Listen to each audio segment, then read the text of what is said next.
You'll notice it's one color on the front face. So this one, you actually slide down in. The catch is built into the body of the connector. So there's nothing to remove up front. You would just slide your screwdriver down in there. It's going to have to be a real small jeweler screwdriver. We do sell those on the website in I believe a 12-piece set and a 16-piece set. But I might be wrong on that 12-piece. I think it's a little bit smaller.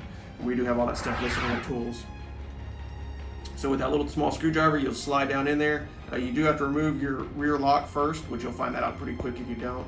So a little bit different style. You don't have a front lock, you do have a rear lock. So once you remove that rear lock, and these are pretty easy to do, you just have to kind of lift up the catches on there and pop them up, and I can kind of show you real quick just so you get an idea. And sorry, doing this on camera is a little hard sometimes. So we'll lift up. I do side by side, right? Or we should say corner by corner. And so kind of lift up. I'm pushing as I'm lifting up. And then you'll see it'll just pop up right now. Come off. So you can pull off that rear lock. Then you can release your terminals.